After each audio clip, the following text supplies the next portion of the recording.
My stepfather read the vows I wrote, and punched the wall next to my face. He thought that would scare me, but it didn't. He had no idea what I'd already signed, who had already signed it with me. He made me choose between my marriage or my family's roof. I chose neither. If you think this is a story about a wedding, you're wrong. This is about power. Silence.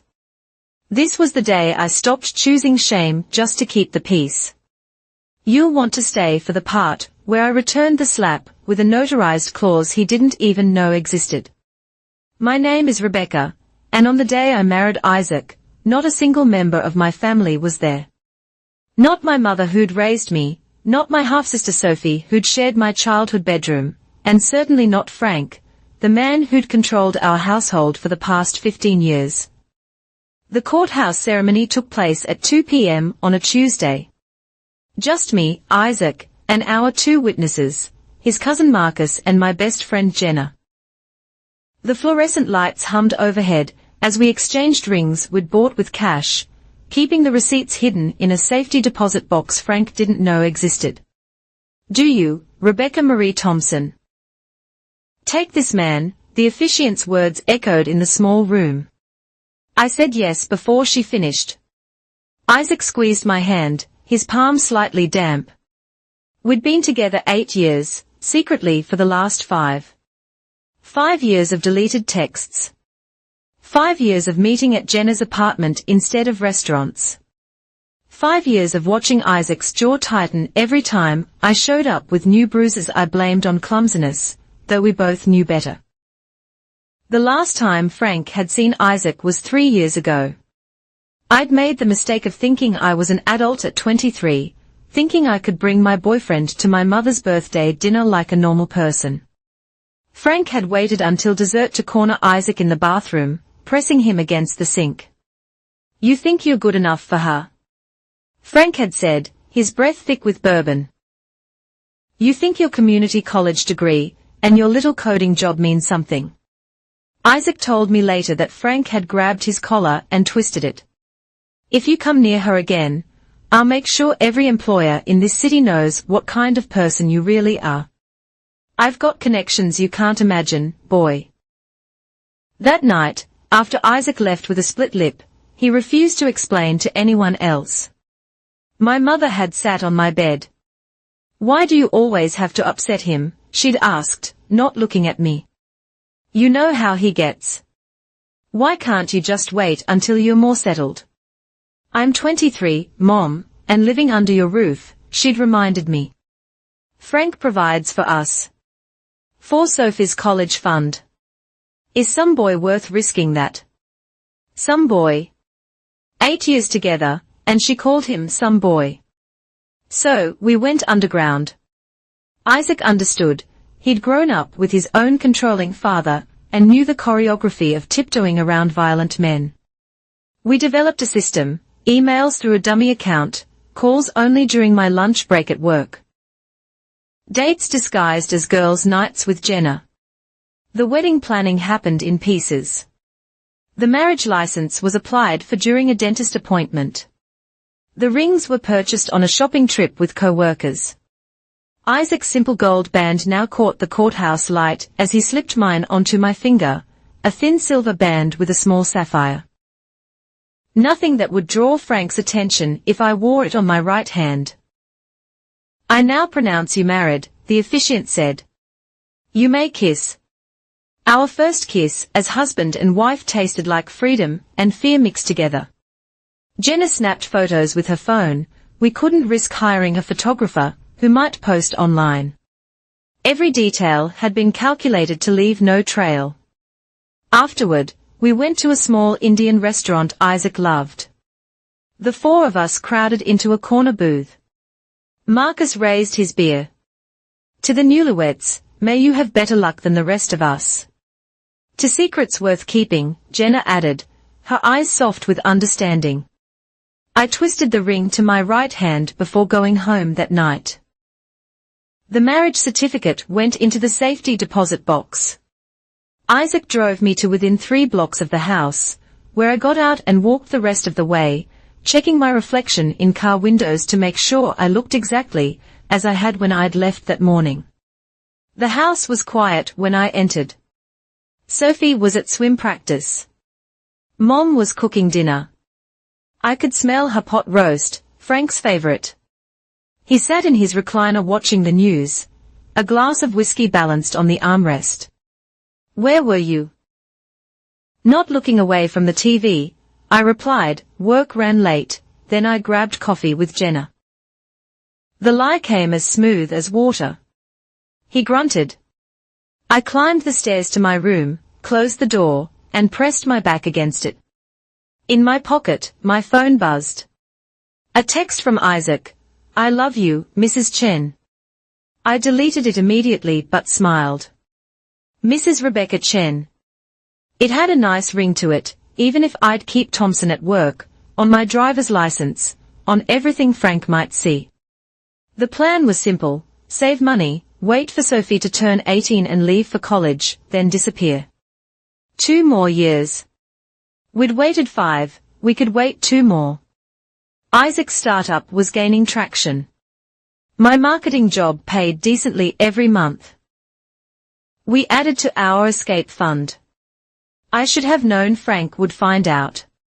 Men like him always do, not through cleverness, but through the constant surveillance that comes with control. He went through my room regularly. I knew, I checked my phone bills, my bank statements, but I'd been careful. So careful. Except for the vows. I'd written them months ago in a moment of weakness, sitting in my childhood bed, surrounded by the pink walls I'd never been allowed to repaint. I'd poured my heart onto paper, hidden the notebook under my mattress like a teenager with a diary.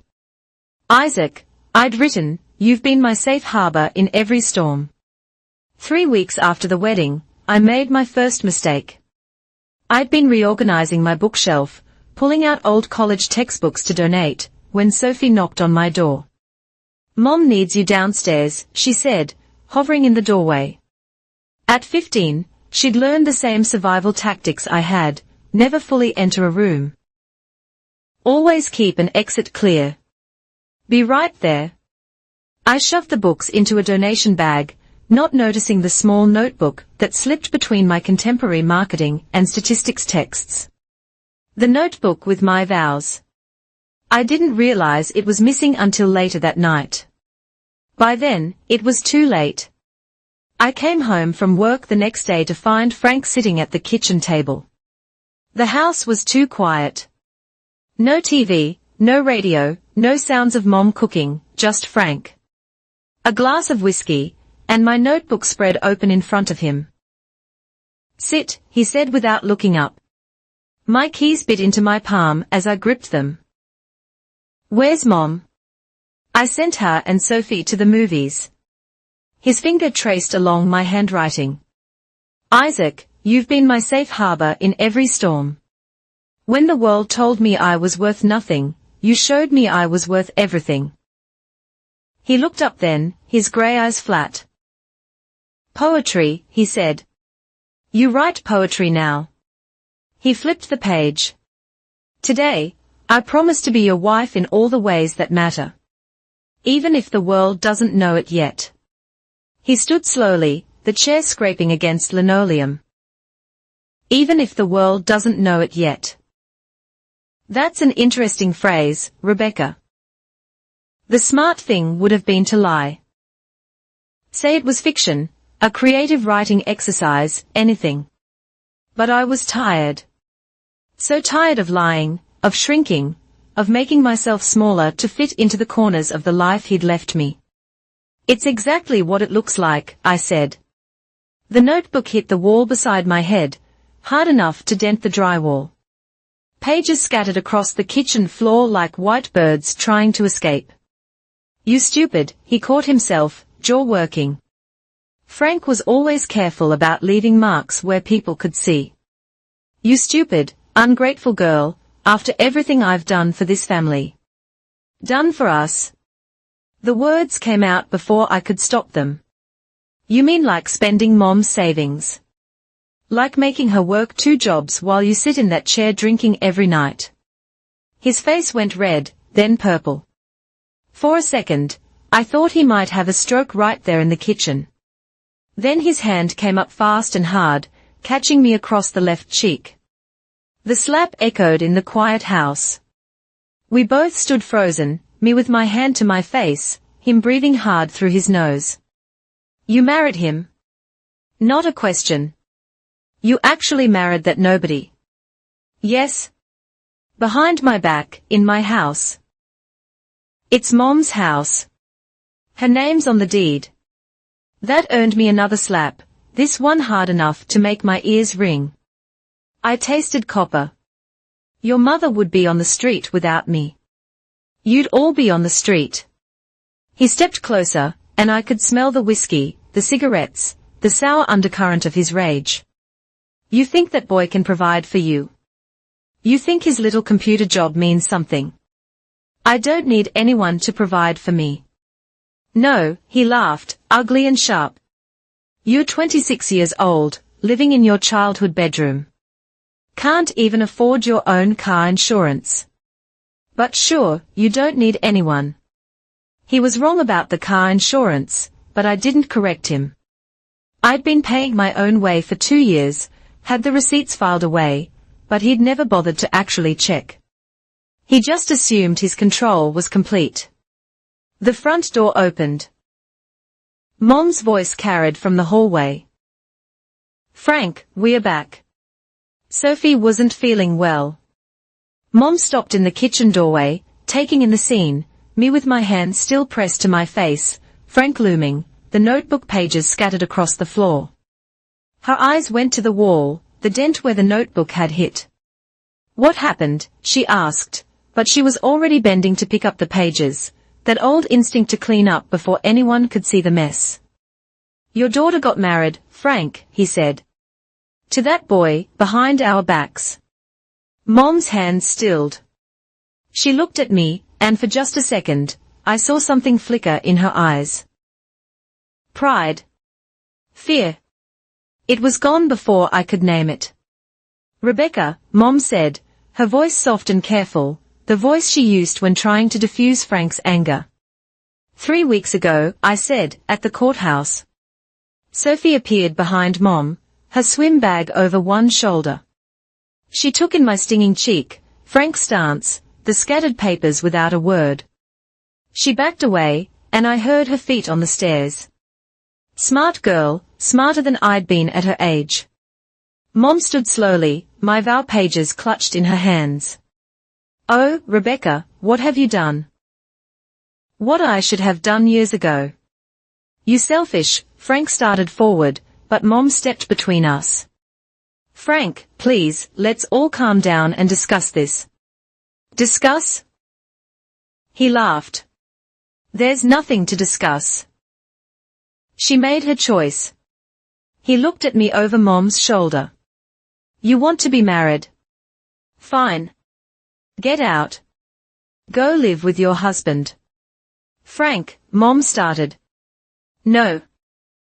His voice was calm now, which was worse than the yelling. I've provided for this family for 15 years. Kept a roof over your heads, food on the table, and this is the thanks I get.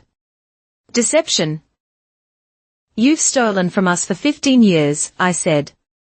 Mom's inheritance from Grandma. The money Dad left for my college. You think I don't know where it went? His face went very still. Careful, Rebecca. Or what? You'll hit me again, in front of Mom this time. Mom made a sound, small and hurt. He didn't, Rebecca. You're upset. You're saying things. He hit me, Mom. Just now, and last month, and the month before. I dropped my hand, knowing the mark would be visible. But you know that you've always known.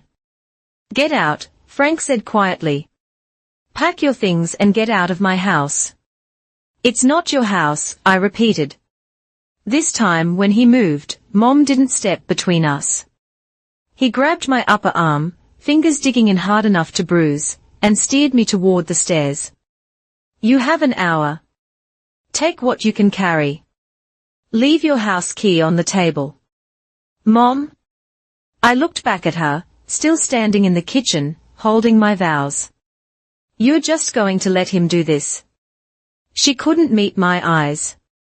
Maybe some time apart would be good. Let things cool down. You're choosing him. I'm choosing peace, she whispered. For Sophie's sake. Frank's grip tightened. 55 minutes now. I stood in my childhood bedroom, 2 garbage bags open on the bed, trying to fit 26 years into what I could carry. My hands shook as I folded clothes, the urgency making me clumsy. 55 minutes. Frank meant it. I'd learned long ago that his deadlines were absolute. The door cracked open. Sophie slipped inside, closing it silently behind her. Here, she whispered, pressing something into my hand. Her house key. For when you come back. Sophie, he can't kick you out forever. It's not his house. Her eyes, the same brown as our mother's, were fierce. I'll be 18 in 3 years. Then things will change. I pulled her into a hug, memorizing the feeling. Take care of yourself. Don't provoke him. I'm not you, she said, and I wasn't sure if that was an insult or a promise. I keep my head down. A drawer slammed downstairs. Frank's voice rumbled through the floor, though I couldn't make out the words. Sophie tensed. Go, I said, before he realizes you're here. She left as quietly as she'd come. I turned back to my packing, grabbing the essentials, clothes, toiletries, my laptop, the external hard drive hidden behind my winter sweaters.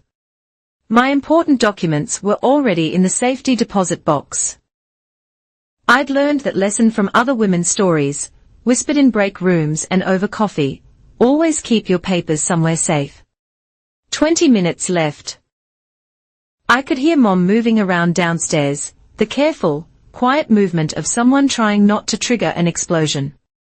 The TV came on, Frank settling back into his throne. I reached under my mattress for the envelope I'd hidden there, counting the cash quickly. $3,000. Saved over 2 years by skimming from my grocery budget, and returning clothes for cash after buying them with a card. Every small deception I could manage. Enough for a security deposit, first month's rent if Isaac's place fell through. The prenup was in the safety deposit box, too. Frank would lose his mind if he knew about that, Isaac and I keeping our finances separate, protecting what little we had from anyone who might try to claim it, like Frank had claimed Mom's inheritance. Dad's life insurance, anything he could get his hands on. 15 minutes, Frank called from downstairs. I zipped the bags, took one last look around the room, the pink walls I'd begged to repaint at 16, the desk where I'd studied for my degree while Frank told me college was a waste for women, the window I'd climbed out of at 17 to meet Isaac for our first date, back when we thought love was simple.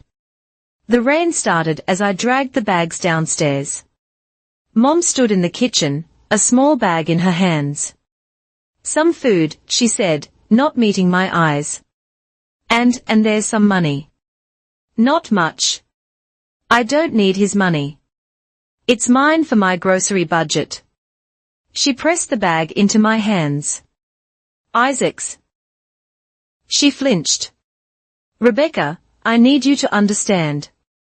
5 minutes, Frank called from the living room. I need you to understand, she continued, voice urgent, that sometimes we have to make choices we don't like for the greater good. Whose greater good? Mom? Sophie's. Because she's learning that it's okay for men to hit women as long as they pay the bills. That's not, she stopped, swallowed. It's complicated. It's not, I said, setting my house key on the table. It's actually very simple. You're choosing your comfort over your daughter's safety. Your safety. You're the one who snuck around, who lied. Because I had to, the words burst out. Because normal people don't have to hide their relationships. Normal mothers don't ask their daughters to tolerate being hit. Time's up. Frank stood in the doorway, satisfaction written across his face. Unless you'd like to sign something first. He held out a piece of paper. I recognized his handwriting, the careful block letters of someone who'd learned English as an adult and never quite trusted cursive. Insurance. You sign this saying you're leaving voluntarily, giving up any claim to this house or its contents. He smiled. Or I could call the police, report you for theft, all those times you took money from your mother's purse. I have dates, amounts, money she gave me. Your word against mine and hers. He glanced at Mom, who looked at the floor. Who do you think they'll believe? I took the paper and scanned it quickly. It was more than just about the house. It included a paragraph about ceasing all contact with the family and acknowledging financial responsibilities for any debts incurred. This is insane. This is consequence, Frank said. You wanted to be an adult. Adults face consequences. Thunder rolled overhead through the window. I could see rain coming down in sheets. 2 garbage bags and nowhere to go, but a studio apartment across town. I'm not signing anything. His face darkened. Then I make the call. Your choice. Frank, Mom said quietly. Maybe that's too much. Too much. He turned on her. Your daughter has been lying to us for who knows how long. Sneaking around like a common, he stopped himself. She's lucky I'm giving her a choice at all. I looked at the paper again. Cease all contact with the family, including Sophie, including Mom. Not that she'd shown any interest in maintaining contact. Give up any claim to the house. Fine. He could have it. But there was something about the financial responsibilities line that made my skin crawl. I need to read this properly. You need to sign it or leave without it. But either way, you're leaving. He checked his watch. You're already past your deadline. Don't make me enforce it. Mom made that small hurt sound again. Please, Rebecca. Just sign it. Make this easier on everyone. Easier. Everything with her was about making things easier. Easier to let Frank control the money. Easier to pretend the bruises didn't happen. Easier to sacrifice one daughter to save the other. I'm not signing. I picked up my bags, the plastic slick with rain from the window. And if you try to file false charges, I have documentation, too. Every bruise, every threat, photos, dates, medical records from that fall last year. Frank's jaw worked. You little, I'm done being little. I shouldered past him to the door. I'm done being quiet, and I'm done pretending this is normal. The door opened to a wall of rain. I stepped out, bags in hand, no umbrella, no raincoat. Behind me, I heard Mom call my name once, soft and uncertain. I didn't turn around. By the time I reached the sidewalk, I was soaked through. My phone buzzed. Isaac, asking if I was okay, if I needed him to come get me. I typed back with trembling fingers, on my way. Bring towels. 3 blocks to the bus stop, 2 garbage bags of possessions, 1 marriage certificate in a safety deposit box. 0 regrets. The rain washed away the salt from my face, and I couldn't tell anymore what was weather and what were tears. But I kept walking away from the pink bedroom and the careful silence and the man who thought he owned us all. Freedom, it turned out, tasted like rain and felt like drowning. But at least I was drowning in the open air, not in the suffocating quiet of my mother's kitchen. Isaac's studio apartment was a converted loft above a Thai restaurant, 500 square feet that now held both our lives. I sat on his futon, wrapped in 3 towels, watching him make tea on the tiny stove. My garbage bags dripped quietly in the corner. We'll get a bigger place, he said, not for the first time. Once the funding comes through, this is fine. And it was. No footsteps overhead calculating my every move. No tension thick enough to choke on. Just the smell of basil from downstairs and Isaac's careful movements as he brought me tea. 3 days passed before the first contact. Not from Mom. I hadn't expected that. An email to my work account from Frank. Your mother is worried. She wants to know you're safe. Also, there are bills in your name that need to be addressed. Contact me to resolve. Bills in my name. I stared at the screen, something cold settling in my stomach. What bills? Don't respond, Isaac advised, reading over my shoulder. It's bait. But the cold feeling grew. That night, I called the credit card company I'd used since college. After 20 minutes of security questions, the representative pulled up my account. I show a balance of $8,746, she said cheerfully. Would you like to make a payment? The room tilted. That's impossible. I pay it off every month. My limit is only $2,000. Oh, I see here. The limit was increased 6 months ago. You called to request. I didn't call, my voice came out strangled. I never requested an increase. Silence, then carefully, the call was verified with your security information. Social security number, mother's maiden name, previous addresses, all information Frank had access to. All information a stepfather, who'd been in your life since you were 11 would know. Isaac was already pulling up the credit bureau websites. Within an hour, we had the full picture, 3 credit cards I'd never opened, a personal loan for $15,000, and inquiries from payday lenders. All opened within the last 2 years, all showing my income from work, public information for state employees like me. $40,000. Isaac said quietly. He ran up $40,000 in your name. I thought I might throw up. I need to, I should breathe. He knelt in front of me, hands on my knees. We'll handle this. First, we document everything. Then, we file fraud reports. He's my stepfather. They'll say I authorized it. Not when we show the pattern, the timing. His jaw tightened. This is why he wanted you to sign that paper, Isaac realized. Financial responsibilities for any debts incurred. Of course, Frank might be a drunk, but he wasn't stupid. Get me to sign away my rights before I discovered what he'd done. The next morning, I didn't go to work. Instead, I sat in the bank manager's office, watching her face change as she reviewed the documents. These signatures, she said slowly. They are not quite right. Because I didn't sign them. She pulled up more records.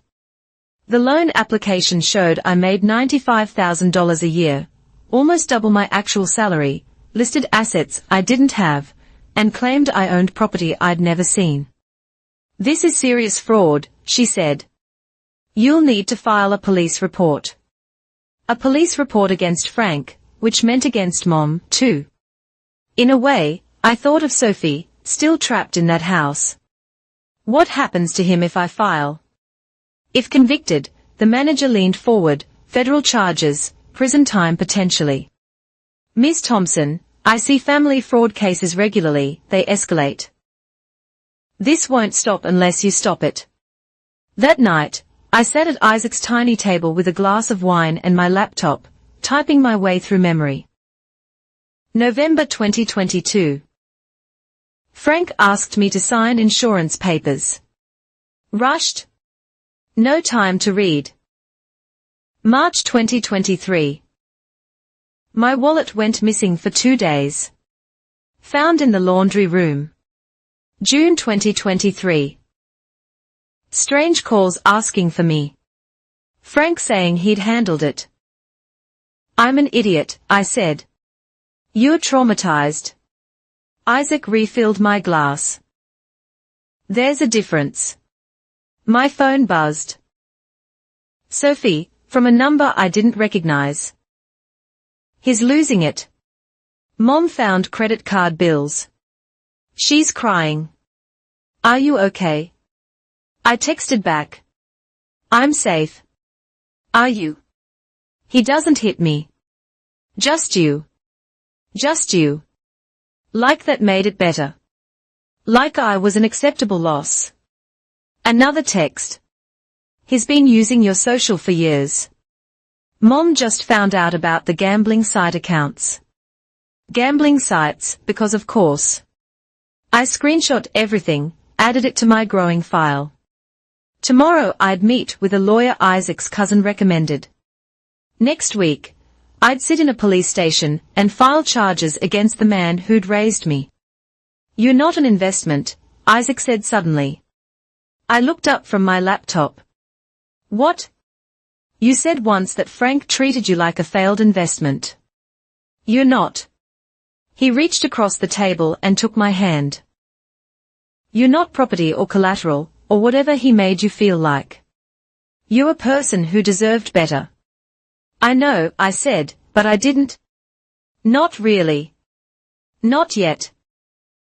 2 weeks later, my phone rang at 3 a.m. Mom, she said, voice thick. He's gone. Packed up and left. There's papers everywhere. Bills, notices.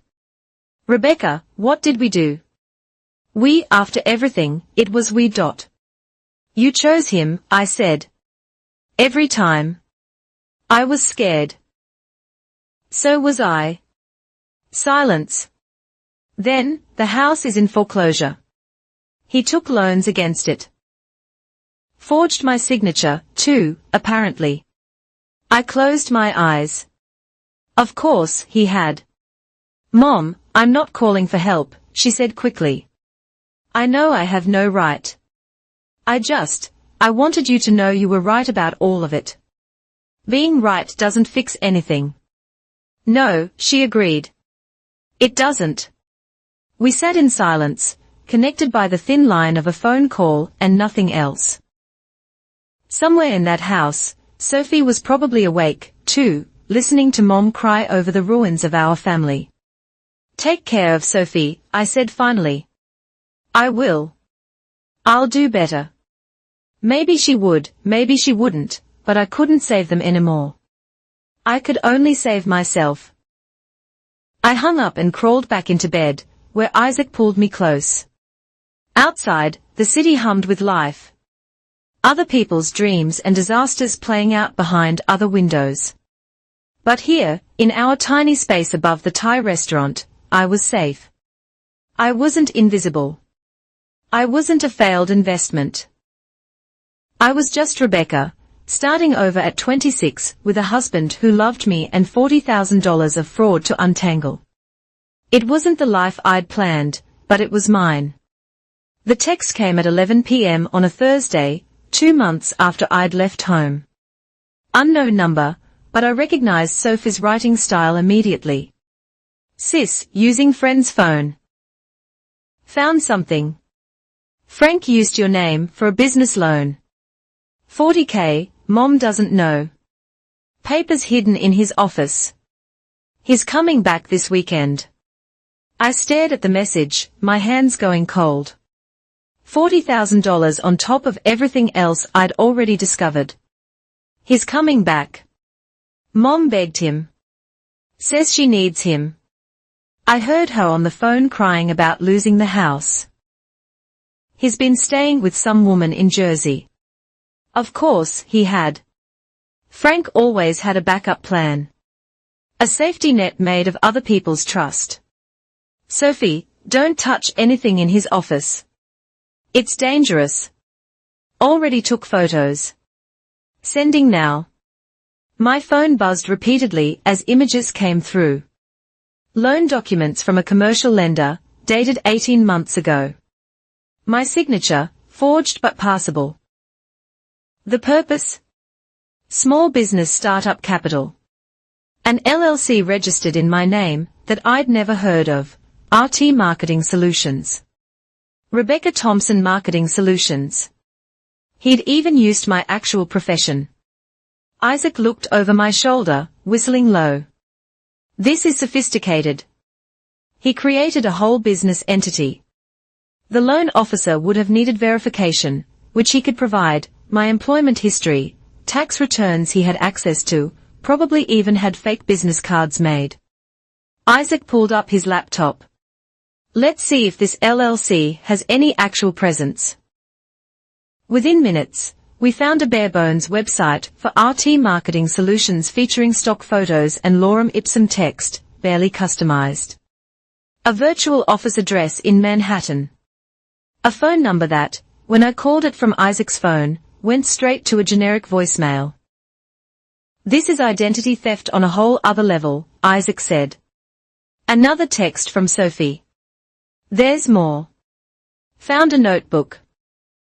He's been tracking your salary, your bonuses.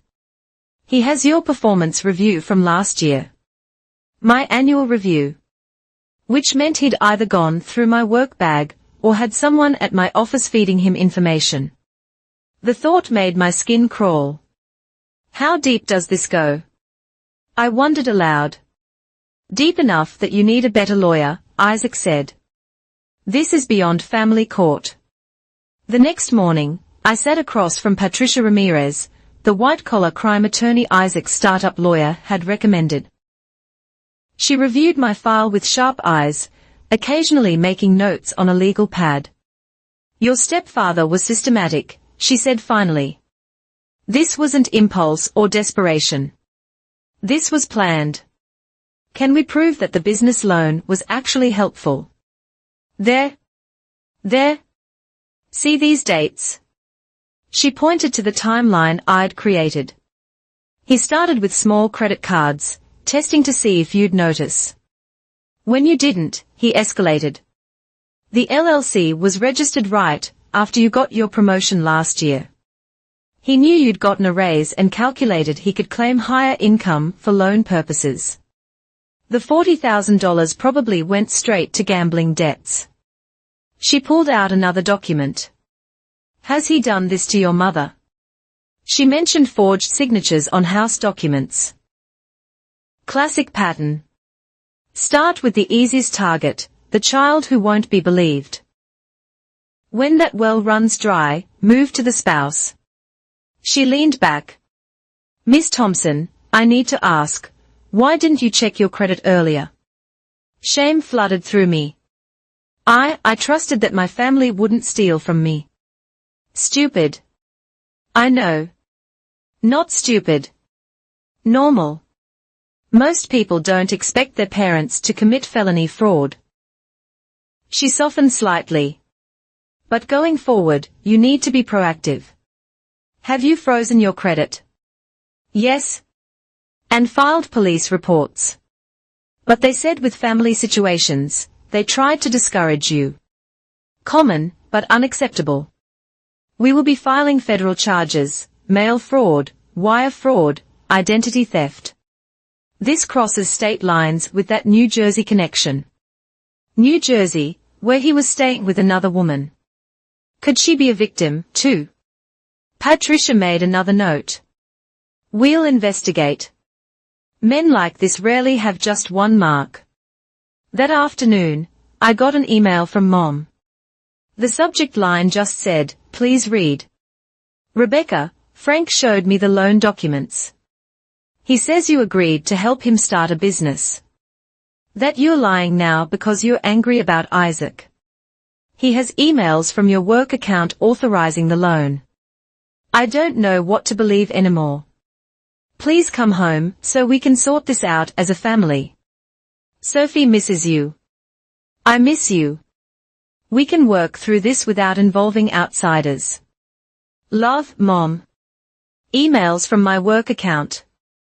I felt my stomach drop. My work computer, which I'd occasionally used from home on their Wi-Fi, with Frank having physical access when I wasn't there. I forwarded everything to Patricia and my boss, my hands shaking. If Frank had accessed my work email, this goes beyond personal fraud. This could cost me my job. My boss called within an hour. It pulled your access logs, multiple logins from IP addresses that trace to your home during hours you were confirmed in the office. He had your password, probably a keystroke logger on your laptop. We are investigating whether any client information was compromised. Her voice was carefully neutral. You understand we have to suspend your access pending investigation. Suspended. Not fired yet, but close. My professional reputation, built over 5 years, crumbling because I'd been careless enough to check email from home. I understand, Rebecca. Her voice softened. I believe you, but the company has protocols. Get this sorted legally and we'll revisit. I hung up and stared at my laptop screen. No job. $40,000 in fraudulent debt. A mother who still believed I might be lying. Another text from Sophie. Mom's crying again. Frank told her you're trying to destroy the family. She's talking about testifying that you agreed to everything. She wouldn't, I said to Isaac. She might, he replied gently. If she's desperate enough, if he's convinced her it's the only way to save the house. I thought about Mom sitting in her kitchen, choosing between her daughters and her desperation. It wasn't even a choice, really. She'd already shown me where I ranked. I need those photos Sophie took, I said. Original files, metadata intact, and I need her to be ready to testify. She's 15, Becca. I know. I hated myself for even considering it, but she was the only witness to what really happened in that house. That night, unable to sleep, I made a list of everyone Frank might have scammed. Mom, obviously. Me? The woman in New Jersey. His employer, had he been stealing there, too? Previous girlfriends. At 3 a.m., a memory surfaced. Frank's sister visiting from Florida, complaining about a business investment gone wrong. Frank consoling her, promising to look into it. Her retirement fund mysteriously lighter after his help. He's done this before, I said aloud in the dark. Isaac stirred beside me. What? This isn't his first time. He's too good at it. Then there's a trail, Isaac said, suddenly awake. Other victims, other reports, other women who'd been told they were lying, ungrateful, destructive. Other families torn apart by a man who saw them as ATMs with heartbeats. I opened my laptop and started searching. Franklin Mitchell, previous addresses, previous employment. By dawn, I had a list of 3 states, 5 cities, and a trail of financial destruction dating back 15 years. Got you, I whispered to the screen. To Frank, wherever he was. Finally got you. The call came on a Sunday morning. Mom's number, but I almost didn't answer. 3 weeks of silence since her email about Frank's lies. 3 weeks of Sophie sending secret updates about the house falling apart. Frank coming and going. Mom retreating further into denial. Rebecca. Her voice was hoarse. I need to ask you something. I waited. Isaac squeezed my hand. Did you? She took a shaky breath. Did you really not know about the loan? I didn't know, I said, keeping my voice steady. I never signed anything. I never agreed to any business. He stole my identity. He's been stealing from me for years. Silence. Then, he showed me emails from your work account. He hacked my work computer. It confirmed it. I'm suspended pending investigation. But the email sounded like you. Your words, your way of writing. Because he's been reading my emails for years, Mom said, learning how I write. He knew exactly how to mimic me. I heard her breathing, ragged and painful. In the background, a door slammed. Frank's voice, distant but angry. "I have to go," she whispered. "Mom, wait." He monitors the phone bills. "I shouldn't have called." A pause. "Rebecca, I'm sorry." The line went dead. I stared at the phone, processing her words. Not "I believe you." Not "I'll help you," just "I'm sorry." As if that fixed anything. "She knows," Isaac said quietly. "She knows he did it."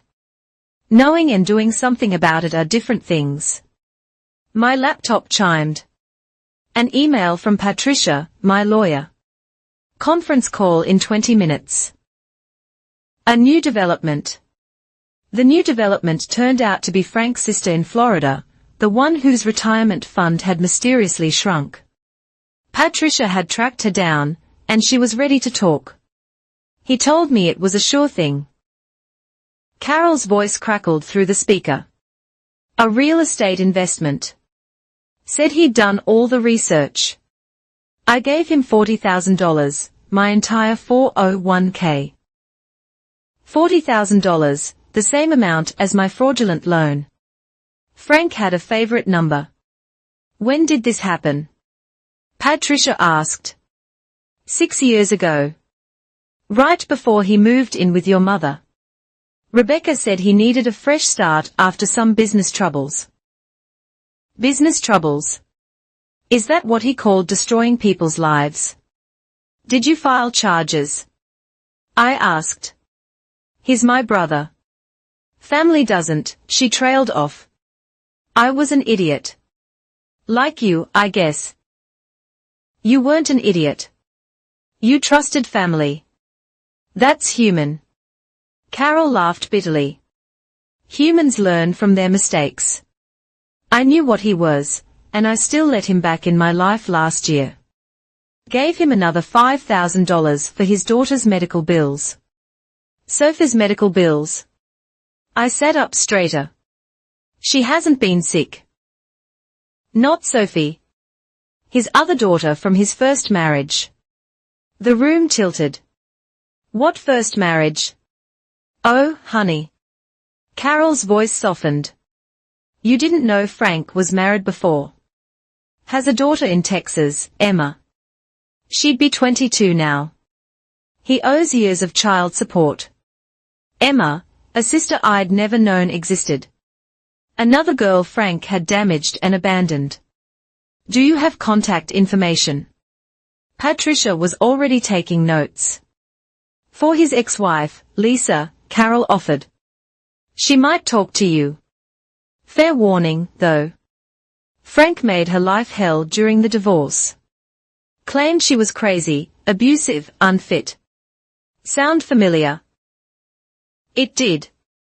The same playbook he'd used on me when I'd started dating Isaac. Projection as an art form.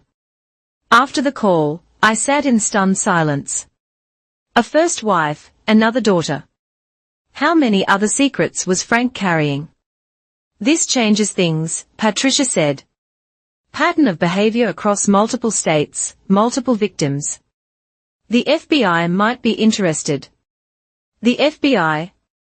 This had spiraled so far beyond a family dispute. That night, Sophie texted again. Mom's looking for documents. She's being weird. Keeps asking about your old bank statements. A chill ran down my spine. Don't let her in my old room alone. Too late. She was in there this morning. Took some boxes. Boxes of what I'd grabbed. All my important documents. But there might be old papers, receipts, things that could be twisted to support Frank's story. Or worse, things with my signature he could trace. Practice. Perfect. I called Mom's phone. Frank answered. Well, the prodigal daughter. Put Mom on. She doesn't want to talk to you. You've upset her with all these lies. They're not lies, and you know it. He chuckled. What I know is that you're a vindictive little girl, who can't stand seeing her mother happy. You've always been jealous of what we have. What? You have a house in foreclosure, and a $40,000 fraud scheme. Silence.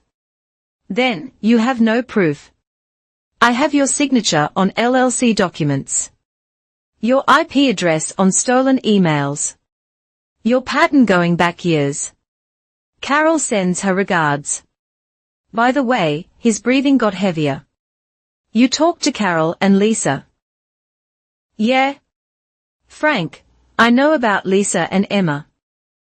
Tell me, are you current on that child support, or did my credit cards pay for that, too? You little, he caught himself. Your mother's right here. Want to tell her yourself how you're trying to destroy our family? I'm trying to save what's left of it by sending me to prison, by taking away Sophie's father figure. You're not her father. You're a parasite. A scuffle on the other end. Mom's voice, distant. Frank, give me the phone.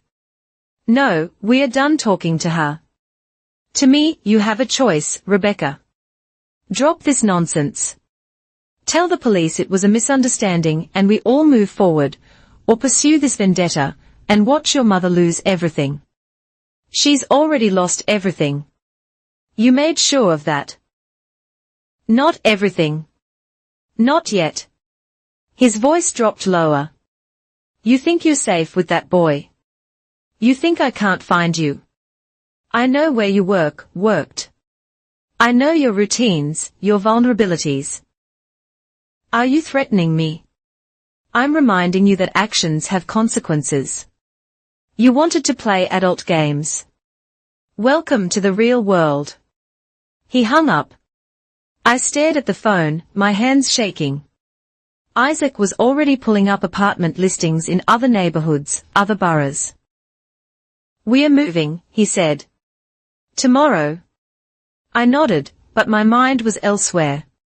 Mom looking for documents. Frank making threats. Sophie caught in the middle. Another text, this time from an unknown number. Hi, Rebecca. This is Lisa. Frank's ex Carol gave me your contact. We should talk. He's done this before. Multiple times. I have evidence from our divorce that might help. But be careful. When cornered, he escalates. He broke my arm the night I served papers. Broke her arm. I touched my face, remembering his slaps. Had I gotten out just in time? What do? I asked Isaac. If I pursue this, he'll hurt them. If I don't, he'll keep stealing, keep destroying lives. It's not your job to save everyone, Isaac said gently. Then whose job is it? He didn't have an answer. Nobody did. That was the trap of loving people, who wouldn't save themselves. You could drown trying to rescue them, or live with the guilt of swimming away. I picked up my phone and texted Sophie.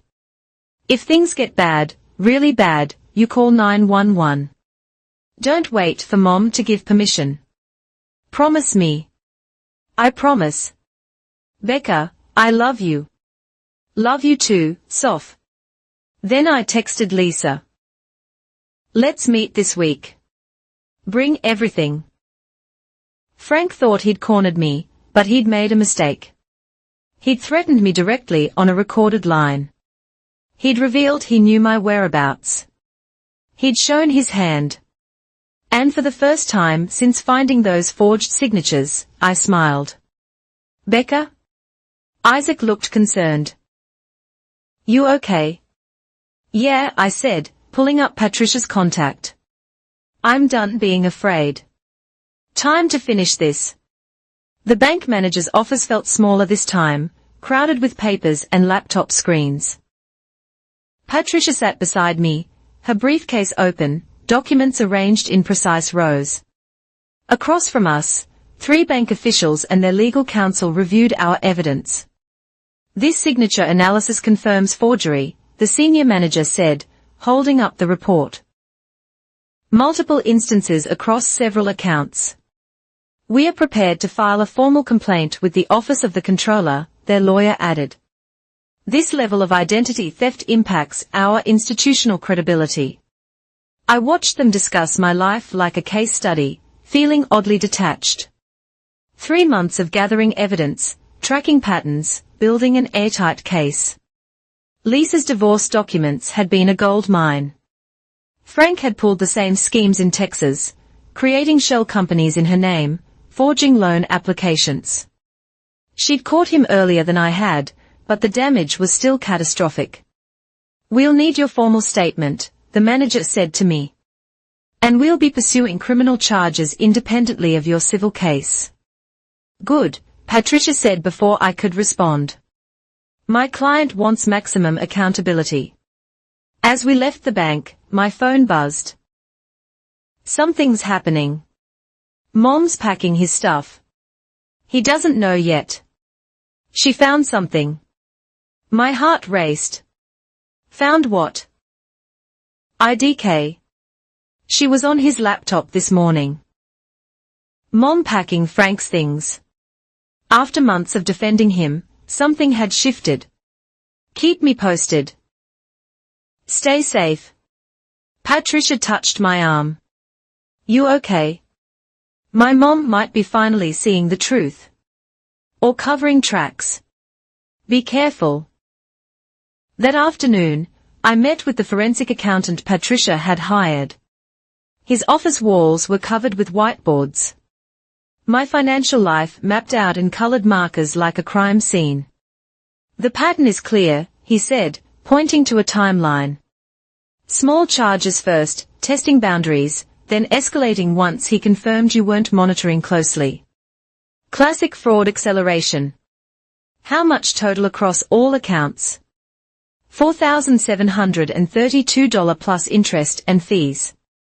Nearly $50,000. 5 years of savings gone.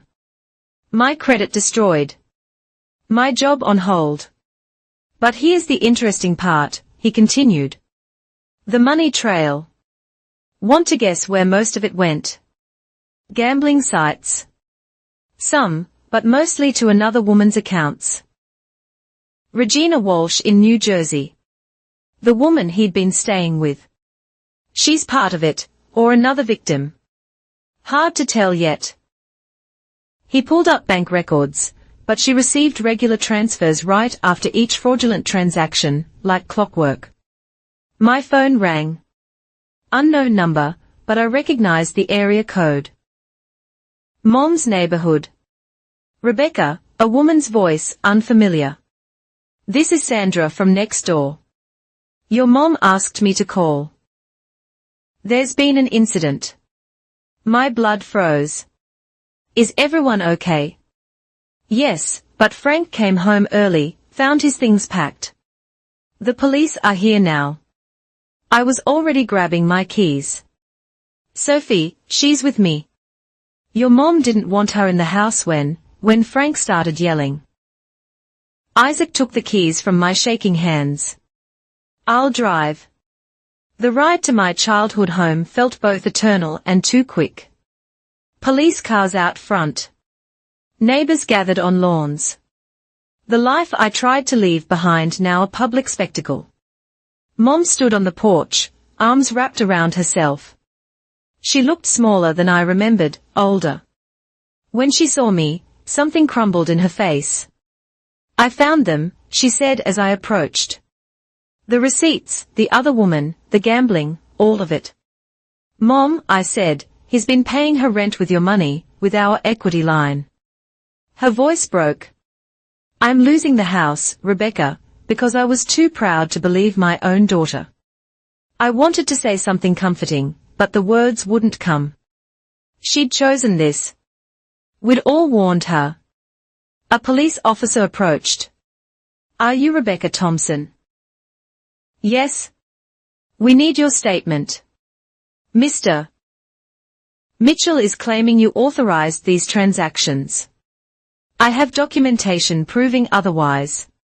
I handed him Patricia's card.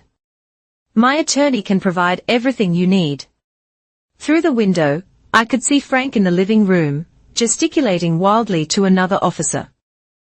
Even from here, I could read his lips. Set up. Vindictive lies. Sophie appeared at my side, Sandra hovering protectively behind her. My sister looked exhausted, but grimly satisfied. I recorded him, she whispered on my phone. Him admitting to Mom about the loans, saying you'd never prove it. Sophie, you're amazing. I learned from you. Document everything, right?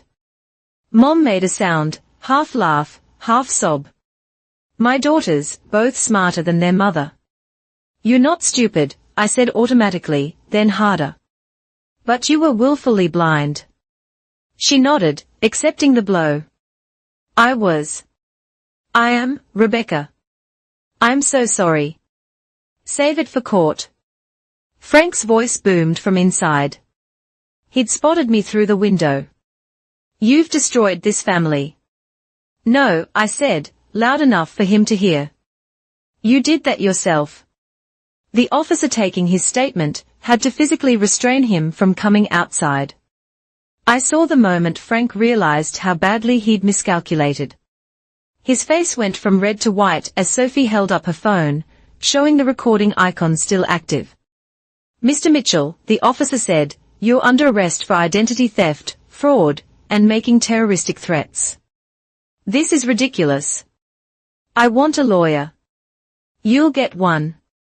They led him out in handcuffs, past the neighbors, past his packed bags scattered on the lawn. He locked eyes with me as they guided him to the patrol car. This isn't over, he said. Yes, I replied calmly. It is? As the police cars pulled away, Mom collapsed onto the porch steps.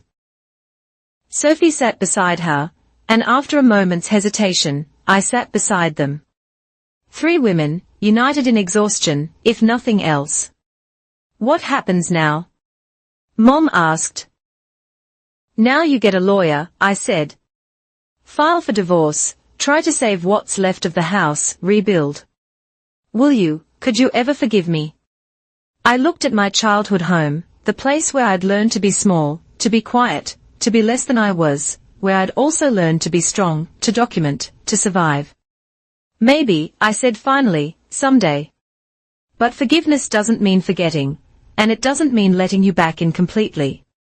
She nodded, tears streaming. I understand. I'll help with the legal stuff, I offered, for Sophie's sake, but I won't be coming back here. I know, Sophie leaned against me. Can I visit you sometimes at your place? Anytime you want. We sat there as the sun set, the neighbors gradually dispersing, the drama fading into gossip. Tomorrow would bring lawyers and paperwork, and the slow process of untangling years of deception. But tonight, for just this moment, we were just 3 women who'd survived a storm. My phone buzzed. Isaac, proud of you. Ready to come home when you are home. A studio apartment above a Thai restaurant, but more home than this house had ever been. I have to go, I said, standing. Mom caught my hand. Rebecca, thank you for fighting, even when I didn't deserve it. I squeezed her fingers once, then let go. Take care of each other. As I walked to the car, I felt something lift from my shoulders. Not forgiveness, that would take time, not healing, that would take longer, but the first hint that maybe, eventually, I could look back on this without feeling like I was drowning. Frank was in custody. The evidence was solid. The truth was finally in the light, and I was free. The FedEx envelope arrived at our new apartment on a Tuesday morning. I knew what it was before opening it, the weight, the legal return address, the way my hands trembled slightly as I signed for it. Inside, 3 copies of the formal complaint, United States versus Franklin Mitchell. Wire fraud, mail fraud, identity theft, conspiracy to commit bank fraud. 23 counts total. It's really happening, I said to Isaac, who was reading over my shoulder. This is just the criminal case, he reminded me. You still have the civil suit.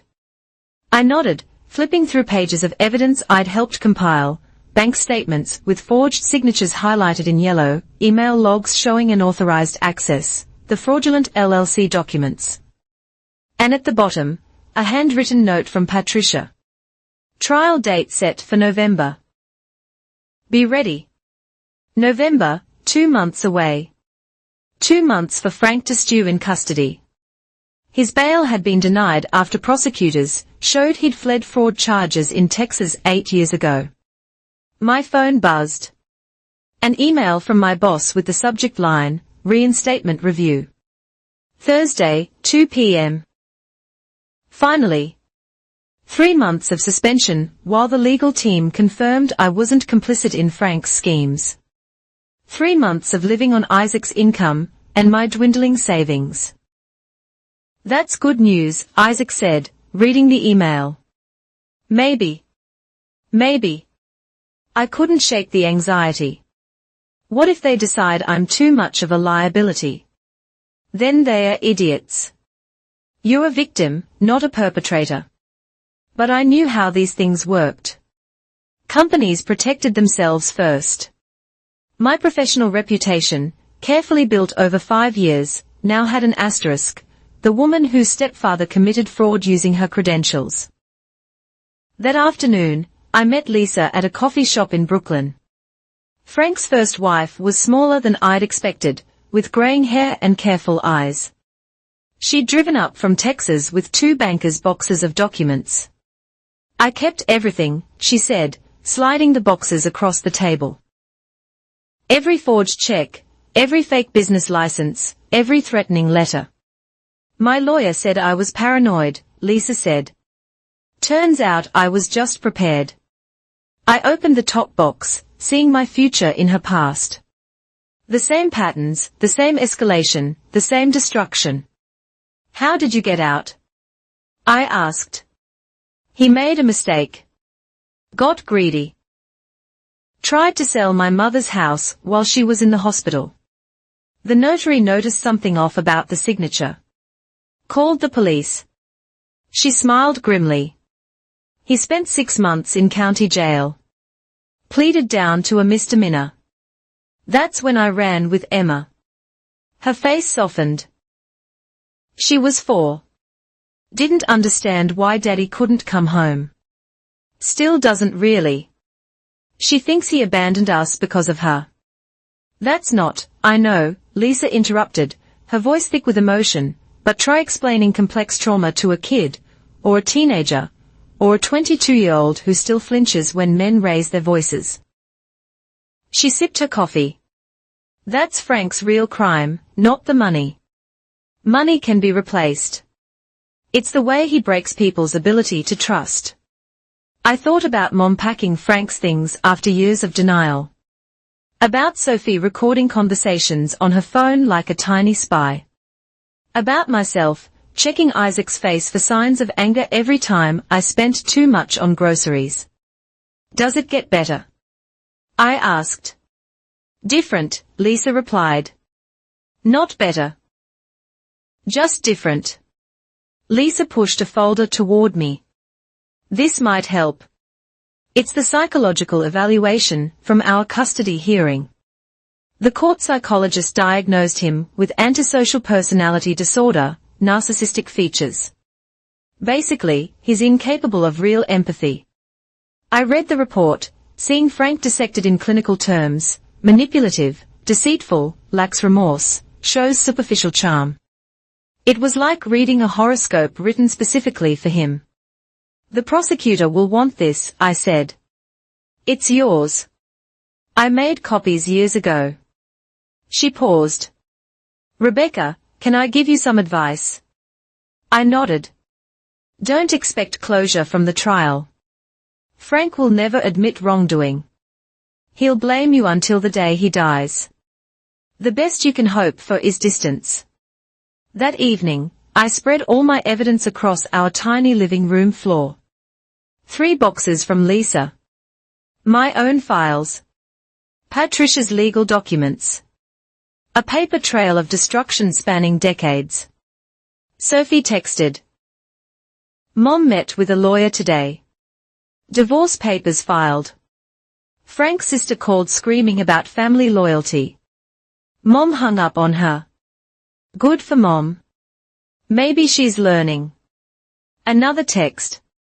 Also, that woman in Jersey, Regina, she's been calling.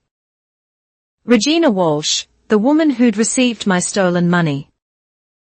I'd been building up to contacting her, unsure if she was victim or accomplice. Give her my lawyer's number, I replied. But Regina didn't want to talk to lawyers. An hour later, she called me directly from a number I didn't recognize. I know I shouldn't be calling, she said immediately. But I need you to know I didn't know about the money, where it came from. Frank told me it was from his consulting business. His consulting business that doesn't exist. I'm not stupid. Okay. But I was desperate. Single mom, 3 kids, working 2 jobs. He showed up like some kind of savior. Paid my rent, bought groceries, helped with my son's medical bills. Her voice cracked. I thought I'd found a good man. The same story, different verse. When did you find out? When the police showed up asking about bank transfers, suddenly his consulting business was my problem. She laughed bitterly. He had my banking information. Guess what I found when I checked my credit last week? New accounts. Bingo. Only $5,000 so far. I caught it early. Thanks to you going public. Going public. I hadn't thought of it that way. But she was right. My police report had created ripples, forcing other victims to check their own finances. I'm sorry, I said, meaning it. Don't be. You saved me from worse. She paused. I have his laptop. He left it when the police came. There might be useful stuff on it. My pulse quickened. Don't touch anything. Call my lawyer immediately. That's evidence. Already did. Just wanted you to know you're not alone in this. None of us are. After she hung up, I stared at my phone. None of us are alone.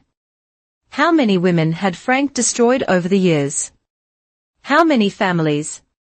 The next morning, I dressed carefully for my reinstatement meeting.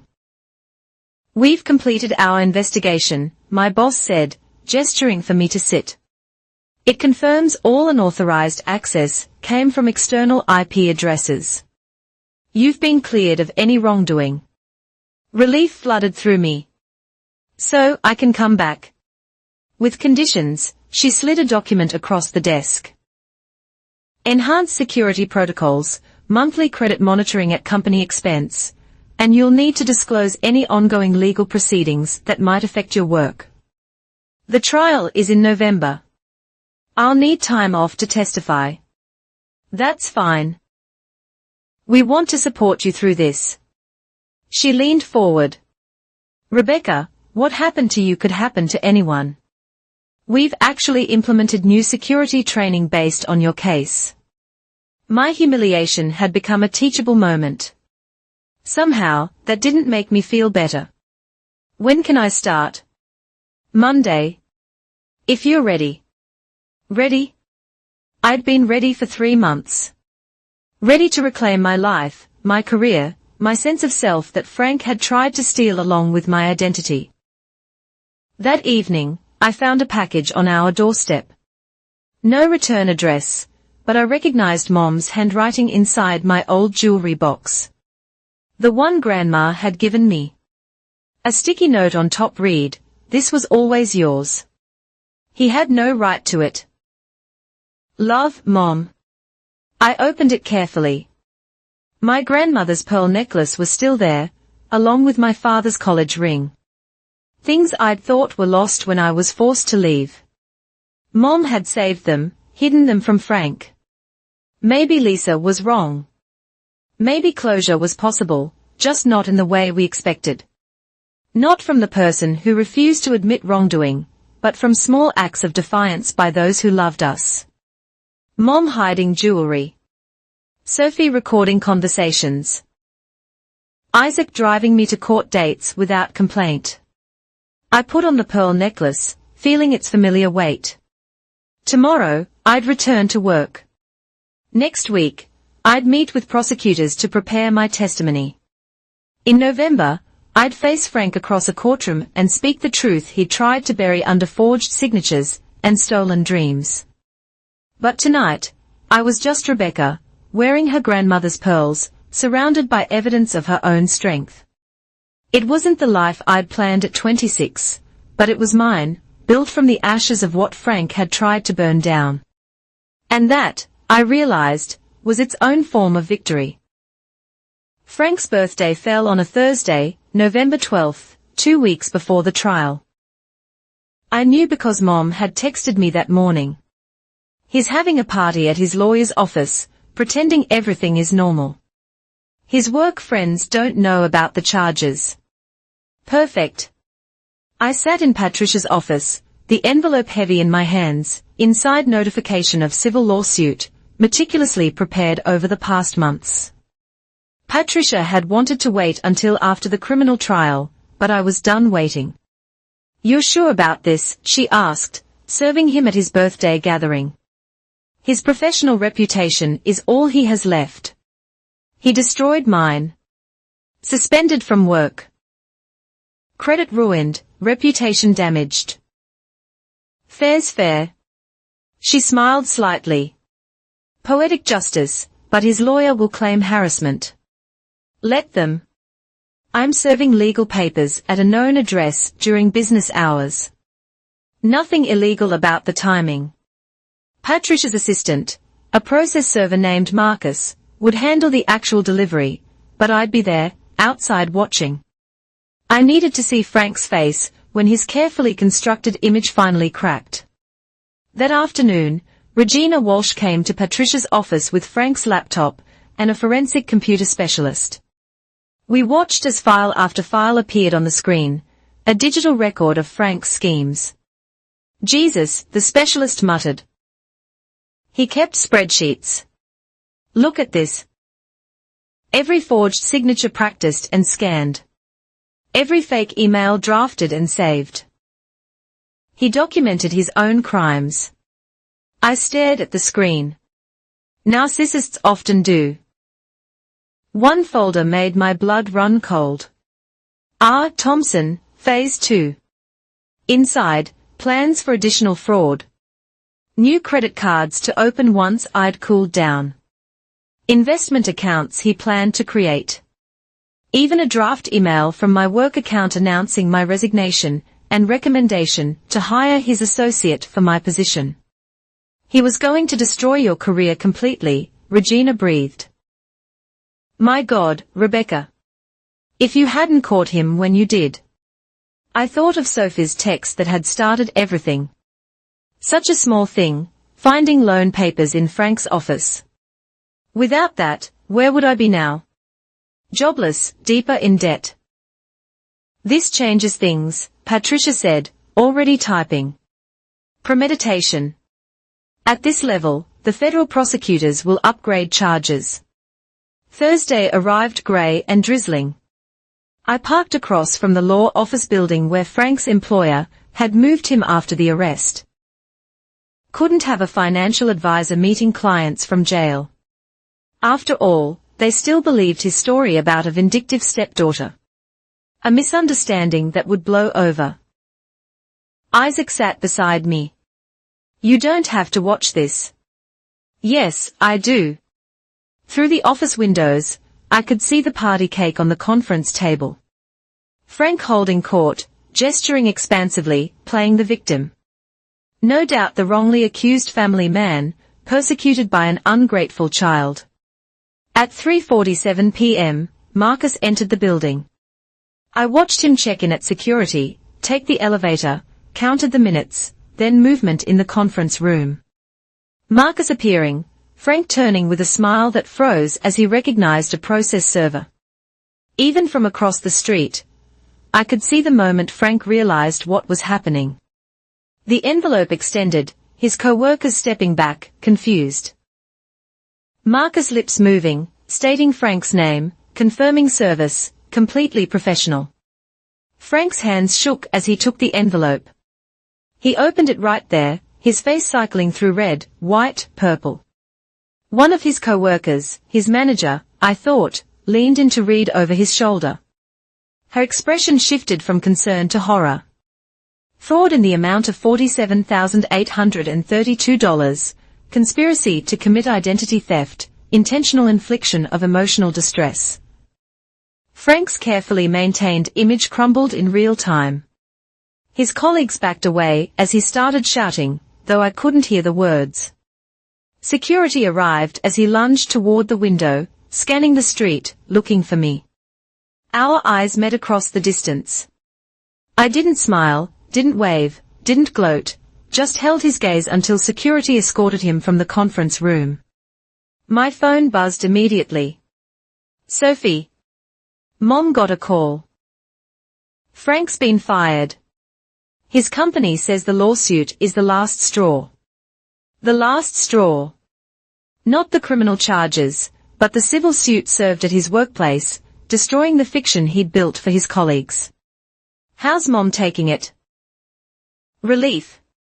I think she's been meeting with her lawyer all week. Divorce should be final soon. That evening, Patricia called with updates. Frank's lawyer reached out. They want to settle. No, Rebecca, I said. No settlement, no gag order, no letting him pretend this didn't happen. I was surprised by the steel in my own voice. He goes to trial. Criminal and civil, everything in the open. It could take years, cost thousands more than you'd recover. Some things are worth more than money. She sighed. All right, but expect him to get nasty. Cornered narcissists always do. As if on cue, my phone rang. Unknown number, but I recognized the jail's automated system. You have a collect call from Franklin Mitchell. I declined. He called back immediately and again 6 times before the system blocked him. Then came the letters. Not to me, he knew I'd document everything. To my mother, pages of manipulation disguised as remorse. Sophie sent me photos of each one. My darling Ellen, one began, this is all a misunderstanding. Rebecca has poisoned you against me. Remember our good times. Remember how I saved you after Richard died. Richard, my father. Frank using a dead man's name to manipulate his widow. She's sick, Ellen.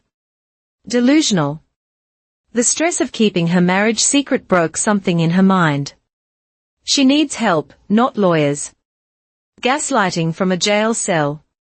Classic Frank. But Mom had learned, each letter went straight to her lawyer, building the divorce case. She was done being his audience. The final letter was different. Desperate. If you proceed with this divorce, I'll have to tell them about the insurance, about what really happened to Richard. You don't want Sophie to know that, do you? I stared at Sophie's photo of the letter. What about Dad's insurance? He died in a car accident when I was 11. No mystery, no scandal, but Frank was implying. Don't let him get in your head, Isaac warned. He's throwing grenades, hoping something explodes. But the seed was planted that night. I called Mom directly for the first time in months. What about Dad's insurance? No preamble, no small talk. Silence. Then, Rebecca, don't ask questions about my own father. Frank twists things, takes innocent situations and makes them sinister. Your father's death was an accident. The insurance paid out normally. Frank's just trying to create doubt. Then why mention it as a threat? Another pause. Because he knows I felt guilty taking that money. Survivor's guilt.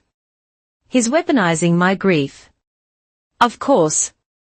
He was finding people's wounds and pressing on them. It's what he did best. I'm sorry, I said, for calling like this, for doubting. Don't apologize for his mind games. That's how he wins. We talked for another hour. Not reconciliation, that would take longer, but a start. Two women comparing notes on surviving the same predator. The next morning, I returned to Frank's birthday gift. The civil suit was just the beginning. Patricia had prepared additional documents, notification to his professional licensing board, formal complaints to 3 financial institutions where he'd worked, letters to every creditor who'd extended loans based on forged applications. This will end his career permanently, Patricia warned. No coming back from this. Good. I signed each document with my grandmother's pen, the one Mom had saved for me. Each signature was mine. Really mine, not Frank's forgery. Each one a small act of reclaiming my name. By the end of the day, Frank's professional life was in ruins. His employer had fired him. His professional license was under review. His reputation, the thing he'd valued above all else, was destroyed. That night, Sophie texted a video, security footage from our old neighbor's doorbell camera, showing Frank being escorted from the house by police. But that wasn't what Sophie wanted me to see. Look at Mom, she wrote. I watched again, focusing on the background. There was Mom, standing straight instead of hunched, meeting the neighbor's eyes instead of hiding. And as the police car pulled away, she did something I'd never seen before. She smiled. Not happy, exactly, but free. The same expression I'd seen in my own mirror the night I'd signed my marriage certificate in secret. The look of someone who'd finally stopped choosing fear. Frank had broken us all in different ways. But here we were, piecing ourselves back together with legal documents and lawyers, and the simple act of refusing to be silent anymore. 2 weeks until the criminal trial. 2 weeks until I'd sit in a witness box and tell the truth Frank had tried to bury. I touched my grandmother's pearls, felt my father's ring on my right hand, and knew I was ready. He'd stolen money, identity, peace of mind, but he hadn't stolen my voice. And that, it turned out, was all I needed to fight back. The federal courthouse in Lower Manhattan felt like a monument to everything I'd been fighting for. November 25th, the Monday before Thanksgiving. Frank's criminal trial. Finally here. I sat in the witness waiting room, Patricia beside me, my hands steady despite the magnitude of this moment. Through the window, I could see protesters rallying about something unrelated. Their distant chanting a reminder that life moved on outside these walls. They'll call you third, Patricia said, reviewing her notes. After the forensic accountant and the bank fraud investigator. Remember, answer only what's asked. Don't elaborate. Stay calm. I'd practiced this 100 times. The door opened. Sophie entered with Mom. Both dressed conservatively, both looking years older than when this started. We hadn't all been in the same room since that night on the porch. The prosecutor said we could wait together, Mom explained, not quite meeting my eyes. Sophie hugged me tight. I recorded everything, she whispered. Even stuff I didn't tell you about. The prosecutor has it all. My brave little sister, who'd learned too young that love sometimes means gathering evidence. When they called my name, I walked into the courtroom with my grandmother's pearls around my neck and my father's ring on my hand. Frank sat at the defense table in an ill-fitting suit. His public defender beside him. He'd run through his money faster than expected. Regina's lawyer had frozen his accounts. His sister had cut him off, and his hidden assets were suddenly not so hidden. He looked smaller than I remembered, grayer. His hands trembled slightly as he wrote notes, and I realized with surprise that I felt nothing. No anger, no fear, no satisfaction. He was just a man who'd stolen from me, and now he would face consequences. State your name for the record, the prosecutor began. Rebecca Marie Thompson. Ms. Thompson. How long have you known the defendant? Since I was 11 years old. He married my mother when I was 12. And so it began. Questions about dates, signatures, documents. I produced my real signature for comparison. I explained my work schedule, which proved I couldn't have authorized transactions during office hours. The prosecutor introduced Sophie's recordings, the laptop evidence, Lisa's documentation showing the pattern. Did you ever give the defendant permission to open accounts in your name? Never. Did you know about the LLC registered in your name? Not until after I'd left home and started investigating the fraud. Frank's lawyer tried to shake me during cross-examination, suggested I was vengeful about my mother's marriage, that I'd agreed to help with investments, then changed my mind. But every insinuation fell flat against the mountain of evidence.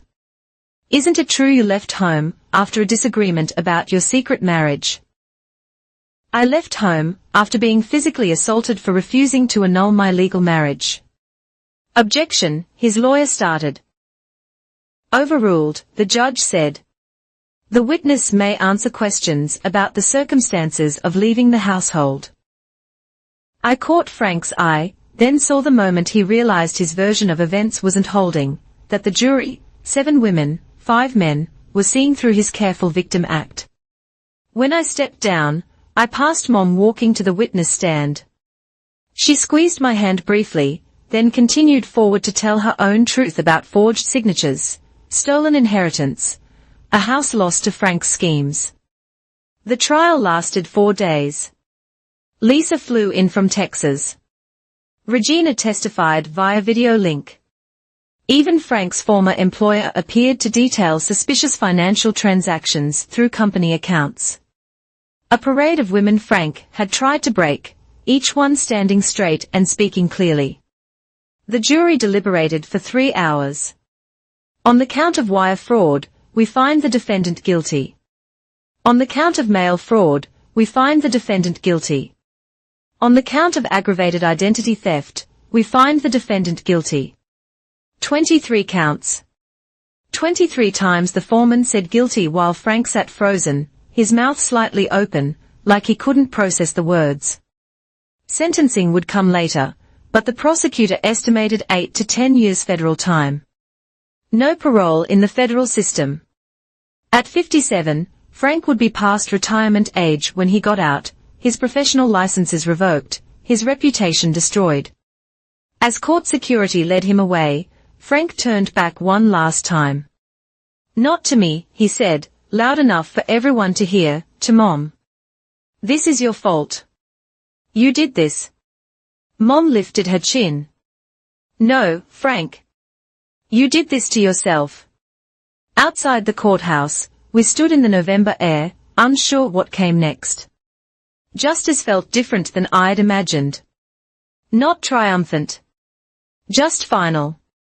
A chapter closed messily, with scars that would take years to fade. Coffee? Mom asked hesitantly. All of us. I looked at Isaac, who nodded, at Sophie, who was already pulling up cafe options on her phone, at Mom, who was trying so hard to be the mother she should have been years ago. Sure, I said. Coffee sounds good. We walked away from the courthouse together, not a family reunited, but something new, something built on truth instead of silence, evidence instead of denial. That night, back in our studio apartment, I sat with my laptop and typed an email to my boss. Trial concluded successfully, ready to return full-time Monday. Then I opened a new document and began writing. Not legal documents or fraud reports, but our story, the real story of financial abuse, family betrayal, and finding the strength to fight back. Other women needed to know they weren't alone. That documentation could be salvation. That sometimes the only way out is through. My phone buzzed. A text from an unknown number that turned out to be Emma, Frank's daughter from his first marriage. I saw the news. Thank you for doing what I was too young to do. Could we talk sometime? Another piece of Frank's destruction, reaching out across years and states. Another woman learning she wasn't alone. Of course, I typed back. Whenever you're ready. I looked around our tiny apartment, boxes still unpacked from our hasty move, second-hand furniture Isaac had found on Craigslist. My grandmother's jewelry box on the dresser, next to printed copies of every court document. Not the life I'd planned at 26, but mine. Finally, fully mine. Frank chose power. I chose justice. And justice, it turned out, looked like a studio apartment above a Thai restaurant. A husband who drove me to court dates without complaint. A sister brave enough to record the truth, and a mother finally learning to stand on her own. It looked like freedom. The next morning, I woke to find Isaac already up, making coffee and reviewing apartment listings. I thought we might be ready for a one-bedroom now, he said. Something with actual walls, maybe even a dishwasher. I laughed, the first real laugh in months. Dream big. I am. He kissed my forehead. We survived, Frank. We can survive apartment hunting in New York. My phone showed 17 messages. Former co-workers who'd seen the news. College friends offering support. 3 women who'd found my name in the court records and wanted to share their own stories of financial abuse. I thought of Frank in federal detention, waiting for sentencing. Of Mom meeting with realtors, trying to salvage something from the foreclosure. Of Sophie applying to colleges far from home, determined to build something new.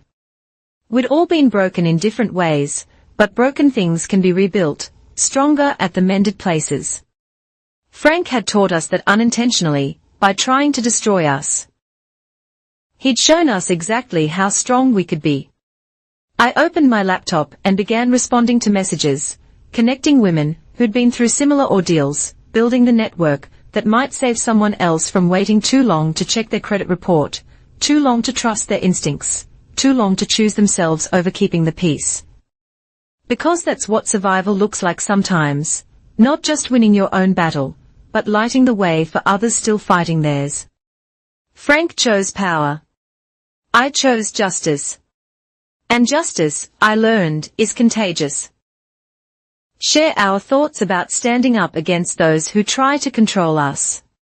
If this story resonated with you, please subscribe to the channel and hit the like button. And if you really want to help others hear this story, hit that like button. Your support helps these important stories reach more people who might need to hear them. Stay strong, document everything, and remember, you're never alone.